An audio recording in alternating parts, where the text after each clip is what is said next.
Good morning from Toronto. My name is John Keogh and welcome to the 2021 Future of Food series. And this is actually a mini series where I'm going to talk to scientists about food provenance. Food provenance is something that's not well understood in the market, and we often hear confusing terms that are used out there: data provenance or food provenance. And today I'm delighted to have with me Gianpaolo Rando from SwissDeCode. Good afternoon, Gianpaolo. Hey, good afternoon. Good morning, John. Nice to be here with you. Fantastic, and it's great to have you. Great to have SwissDeCode as well. Gianpaolo, in the first minute or so, can you tell us a little bit about you and also about SwissDeCode? Sure. My name is Gianpaolo. I'm the CTO of SwissDeCode, a Geneva-based company in Switzerland. Our vision is to help food manufacturers to grow and to produce high-quality, good food. So practically, because that's a meeting between scientists. Okay, how we do that? We are an accredited lab, like many, and by being an accredited lab, what do? We are take food samples, and we have the governmental authorization to do quality analysis and to emit a certificate that tells about the quality aspects of the food sample that we are analyzing. At the same time, what makes us different compared to others, we are also a startup. And the way we do differently is that we are striving to get this certificate out in the end of our customers within maximum 1 hour after the food is sampled. And this is compared against a few days from a normal accredited labs. So on my role, I'm the CTO of the company. My daily work is going to talk with customers to find unmet needs where speed is essence. Scouting back to the lab, scouting new rapid technologies that allow to bridge this gap, and then develop the missing bits, integrate everything together, and ship to the customer a solution where we can give it a certificate in no time. Fantastic. Thank you for that overview. Appreciate it. Now, food provenance, what is it? And what are the technologies that are used in laboratories to figure this out? John, many definitions, and even the experts keep discussing and arguing about it. If I were to explain food provenance to my grandmother, I would say is what you do to prove where the food is coming from. So there is a strong origin aspect of it, which is the geographic origin. At the same time, that's at least the official definition that I put on the food provenance. At the same time, there's a bit of confusion in some companies, or some people talk about provenance in terms of traceability. It means from which entity the food is getting from. And is it my factory? Is it my supplier? Or is it that farm in a remote island? How this is done? How do you prove the provenance of something? In my view, today, 80% of the world use some techniques based on the outer packaging. So you can put. I actually have an example. I can bring it in here. So with the background. Yeah. Can you see it with the background, or the Zoom is doing some crazy? Yes. You can see that. Okay. This is a piece of cheese. I covered the brand for obvious reasons, but you see the provenance is identified with a flag from the Switzerland. So the outer packaging is declaring about the provenance. And sometimes you have a more elaborate systems, could be a QR code or some internal barcode that allows to track and trace. But let's be honest, what we are authenticating here, what we are defining here is just the packaging, it's the outer packaging. We are not saying anything about what is inside. And there are cases where the content is replaced with the packaging remains the same. So a lot of effort in the last year on the scientific community came out to find methods to identify the origin of the content of the food. And everything boils down to define some fingerprints. These are molecular fingerprints that are unique to a specific geographic region, if you're talking about the real food provenance, or specific about a defined factory or brand, if you want to extend it to the traceability part of the problem. And using these fingerprints in analytical techniques to make sure that the food is really coming from what is supposed to come. Two main classes comes to mind today. One is related to the various isotopic, nuclear, or radionuclide aspects, where you are measuring the decomposition of some elements in the food, and you, through a database, you can associate that elements to a geographic origin. Another method coming up more recently is the presence of a specific DNA sequences.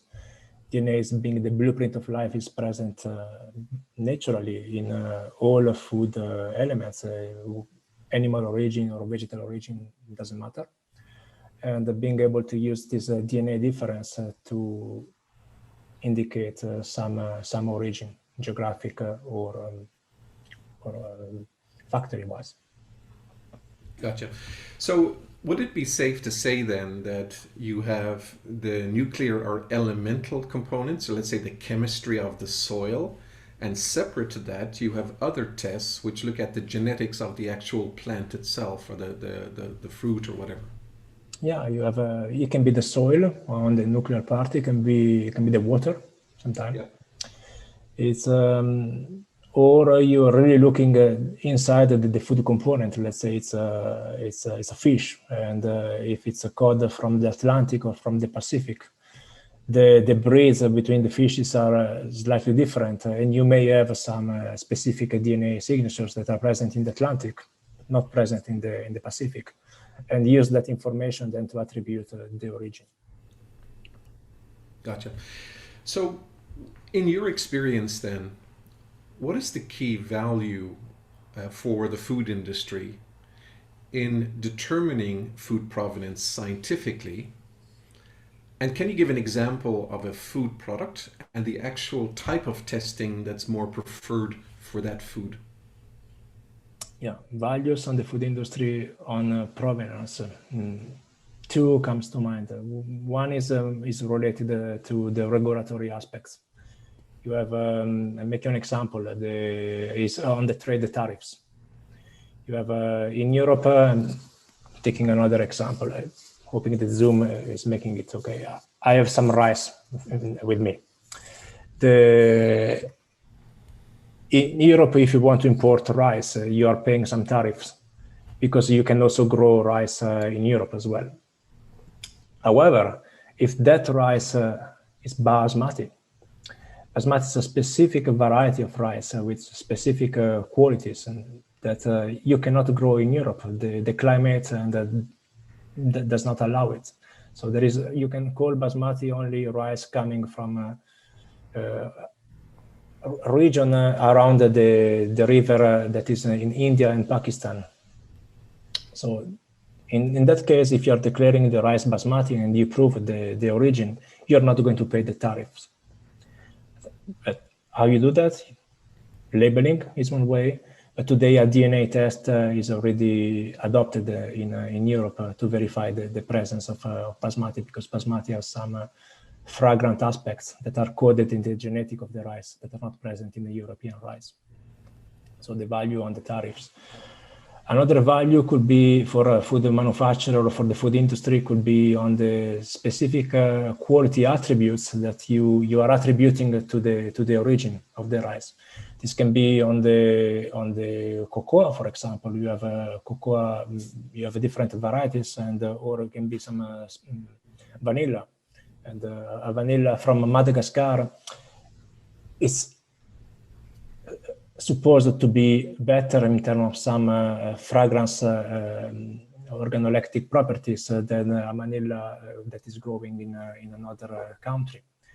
in that case, it's you are using the Madagascar attribute as a proxy for the quality of the vanilla. In some other examples, it could be the origin, not on a country or a geographic origin, but this could be, for example, the origin in a specific farm, where you are growing. For example, now there is a trend on A2 milk, and you may have farms that have only A2 milk. In that case, it's the quality of the milk, the absence of a specific protein that is not present in the A2 milk, but is present in the normal milk. And this absence of this protein is associated to better consumer preferences. So in that case, you are looking at the origin of the milk is coming from that farm, because that means there is A2 milk, and they can use it for that specific claim to consumers. Gotcha. So to recap in 3 words, regulatory, tariffs, perceived quality, or specific properties of food that are coming from a specific origin that you can use for manufacturing purposes or for claiming purposes to the consumer. Gotcha. Now, traditionally, a lot of this scientific testing is done in laboratories, and we have a lot of the big brand names around the world.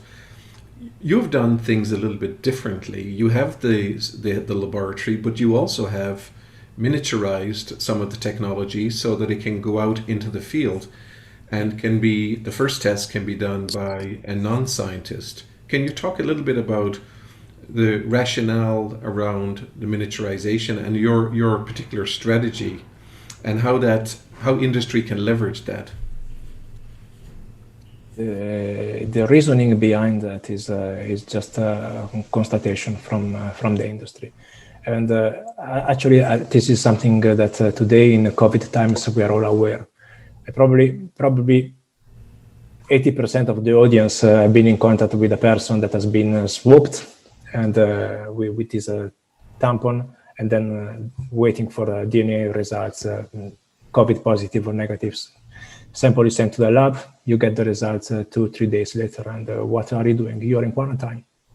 Okay, you are waiting for our release. Can I get out of my house? In food with labs, same principles applies. You imagine you are receiving a truck, or you are producing, you are sending the sample to a lab because you want the certificates, and quarantine is costly, release is risky. So the reasoning is there a way that we can bring the lab close to the factory side so that we can release quickly? And here, this is the concept. And then there are choices about how you do that. There are vans today where you have companies that are putting all the equipment, like equipment you see behind me, in a van, and then go directly at the factory side. But we believe that this is not scalable, and together with the van, you need to bring a scientist as well.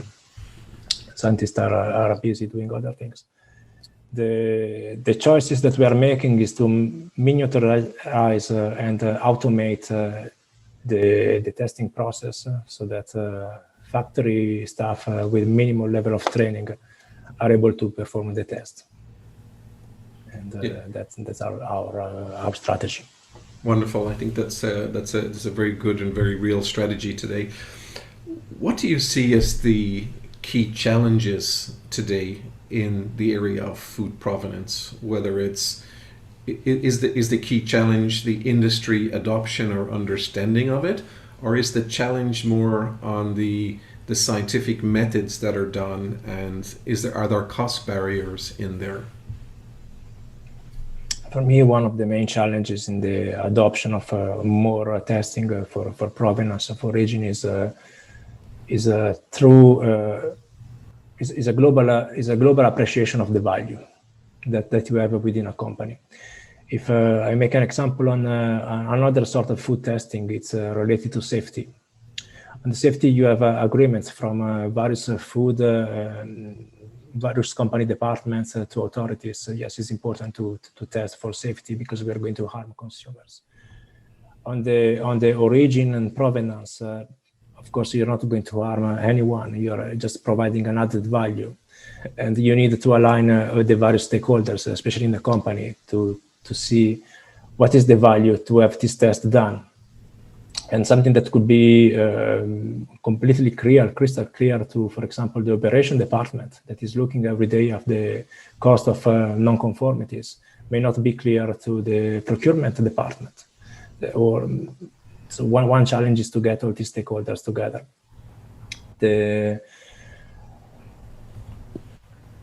Another challenge that we have on the origin is every single food category can be on the dairy, can be grains, can be cocoa and coffee. You have specific needs in terms of authenticity. On the food safety, the big scales are always the same. You are testing for salmonella, you are testing for toxins. This goes across all the food industry. In the authenticity, a solution that may work for cocoa may not work for fish, and this is something that Switzerland, at least, but I can propose an example of how things can be harmonized. Is a solution that has been implemented in cheese that can be transferred easily to other industries as well. On the cheese part, if I take back the Swiss cheese in my hand, today this is actually protected in the content as well. The way it is done is by actively marking the cheese with a small ingredient, natural, that contains a specific DNA that is the proof of origin. It's like adding a secret passport in the cheese. And this starts at the very beginning of the value chain. This DNA is distributed to the authorized manufacturers that are the only ones that are adding the DNA into the milk at the beginning of the process, when you're adding rennet, when you're adding the culture to start the acidification process. And this marker remains within the cheese until you sit on the shelf. This marker can be tested for authenticity at any step of the value chain, and to prevent copies or counterfeits. Every 2-3 years in the cheese industry, the marker are changed, like you will change a password in your computer. In this case, you have a global solution that you can extend to various food categories, where you will use the same architecture, the same testing, and you don't need to build the database of all the cheeses of the world to then say this is Swiss and that this is from Italy. So that's a possible solution, but there are still plenty of challenges, and of course, as SwissDeCode, we are here to working together with our customers and the regulatory bodies to solve them. Gotcha. So on that last one, just to simplify my understanding of that for some of the viewers who are non-technical, in cases where you have designated place of origin, so a product is claiming to be from one area, it could be premium product, they can claim a larger margin on that product, a higher price because of the qualities in that region and so on. But the neighborhoods, which are very close, it may be very difficult to discern the geographic composition for them. And companies in those outlying areas may claim that they're from that designated geographic area. So in that case, you insert a forensic marker, something that's natural, into the cheese, and then during the supply chain, during the surveillance, you test only for the presence of that forensic marker. Correct. Is that correct? Yeah. Is that correct? Yeah. And then you change that every couple of years to keep ahead of potential leakage or theft of that copies, marker. Yes, correct. Yeah, fantastic. Yeah. That's a really interesting approach, and I think companies that are dealing with challenges in their supply chain, like counterfeit, or if they have designated place of origin issues, they could certainly look at that as one option. It would not suit all of the commodities, but certainly an option. You know, Gianpaolo, I have to tell you that I often challenge CEOs of food companies. When I sit down with them, I say, you know, especially if they're exporting to different markets, and I may pick a country and I say, you're exporting into this country, right? And they go, yes. And I say to them, I challenge them and I say, did you know that 10% of your products sold in that country are counterfeit? And they're shocked and they go, John, what do you mean? How do you know that? And my answer to them is, how do you know it's not? And then they go, I see. My point to them is that they're not doing market surveillance in the target markets that they have. And if you're not doing market surveillance and you're not testing your product, you do run a significant risk of fake and fraud. And I often bring up this report that I got out of Australia about a year ago, which suggested that there could be between $2 to $4 billion of fake Australian beef on the global market. But we know that the primary market for Australian beef would be possibly China. And in that case, it's the labeling or branding from Australia, but the meat could be from anywhere else in the world. And we had this example in Canada last year where I think the forensic testing is very important. We had claims from China, just as an example, where they claimed that there was a contamination, there was an insect in canola. So in that case, you could verify that the canola is or is not Canadian. But also, I think if you looked at the contaminant, the bug, you could also do forensic testing on that to see where it's indigenous to and identify that the contamination may have been local or may have been en route. So I think all of these things come together when you look at mapping a supply chain, and the solutions that you apply to that supply chain to protect it, they will differ across different commodities. Indeed, yeah. And your last examples with the insect, it's really spot on, John. You have populations of insects or other small bugs. Okay, we can on the tree of life we can go down to the microbes, to the viruses, and all of them have some very regional or presence. It's today it's fair to say that we don't know the full geographic distribution of all the life forms in the world, but with the DNA sequencing cost getting cheaper and cheaper and cheaper, this is something that is actually going to happen in a few years from now. And having this information would be extremely beneficial to help characterize where a product is coming from, or where a product that is made of a composition of products is possibly sourced from. Gotcha. And exciting times ahead. Can you, I have just one more question after this, but I'm not too familiar with the solution that you have, but I believe it's a device, a small device, where you put a sample in and you close it, and then something happens, some magic happens. Can you walk us through that a little bit on how you do that in verifying provenance and authenticity, or is that the method that you use? It's one of the platforms that we are developing. Yes, what you see on our website and what we have on the market at the moment is a rapid test that we are using to engage with the customers to be able to do the test themselves. But with this rapid test, we cannot issue a certificate because the test is not under the control of SwissDeCode, but is under the control of the customer. Mm-hmm. It's very simple to use. It's helping the test is called the DNA foil, and we have a product line in the website. With the specific customers, based on their needs, we are now automating the steps that are in the DNA foil kit, so that all the steps are done remotely controlled by our company. we filed the patent to protect these steps. And the vision is that there will be a small machine. Imagine a small espresso machine at the customer side with capsules the size of a Coke can, a bit bigger, because you need to test a food sample that is representative.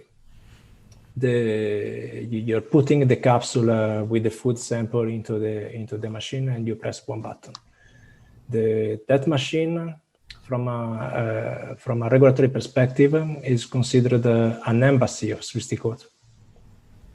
And through a secure cloud, we control the machine remotely.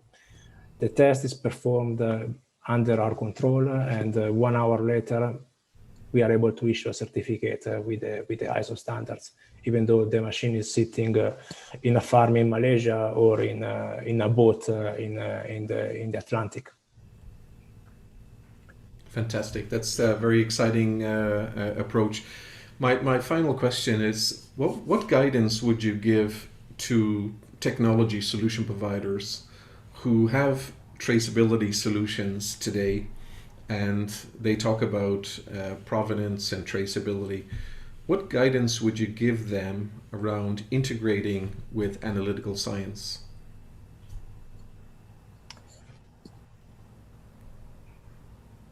Something I feel comfortable sharing with all of them is go a step ahead and think about the content and less about the packaging. Okay, you have a lot of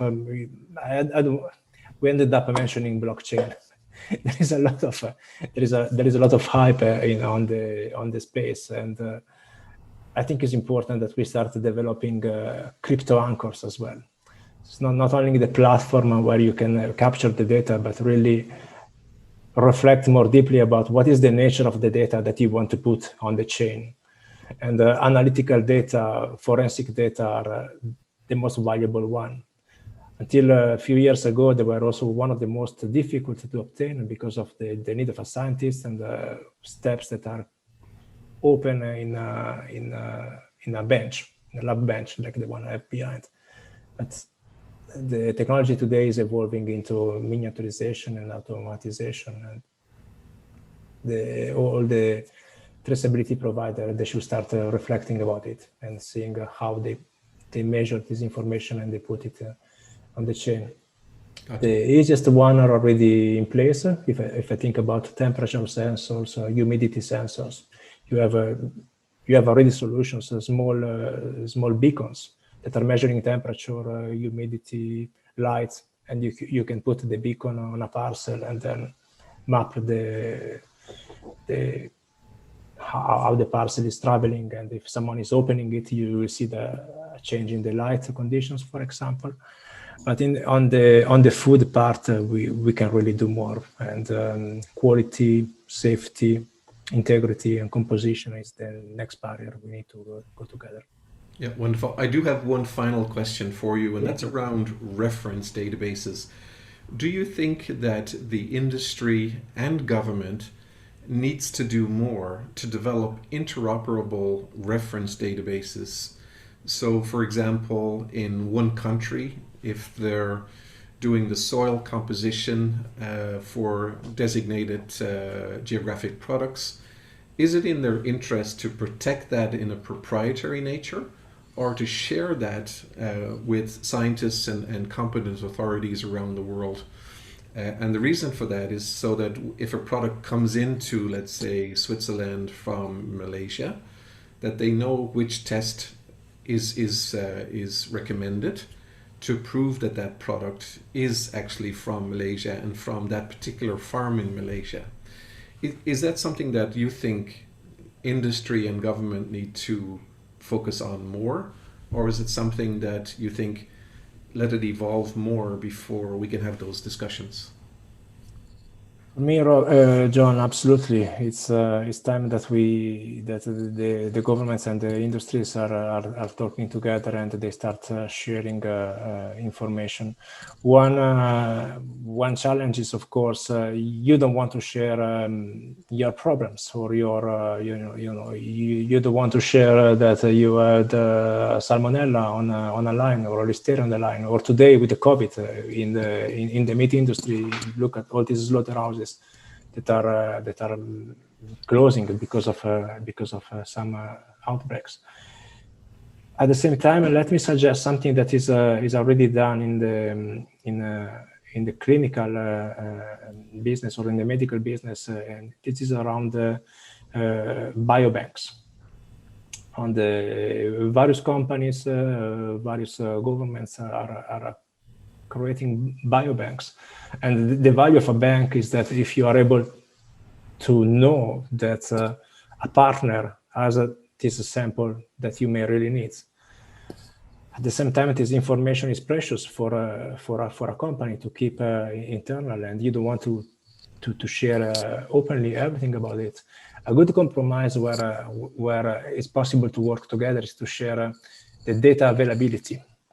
Is to say, I have this information, I have this sample, I have these measurements done, it's available. And then the exchange of information can be controlled better, or it can be done under commercial agreements or governmental agreements. But at least let's start sharing availability. What do we have? Fantastic. Thank you so much for that. So everyone, there you go. There you have it. All the way from Geneva, Gianpaolo Rando, the chief scientist, co-founder of SwissDeCode. Gianpaolo, thank you so much for sharing your knowledge and wisdom with us today. Very, very helpful, very beneficial, and lots of learnings in there. It's a pleasure, John. It was a pleasure. Thank you so much.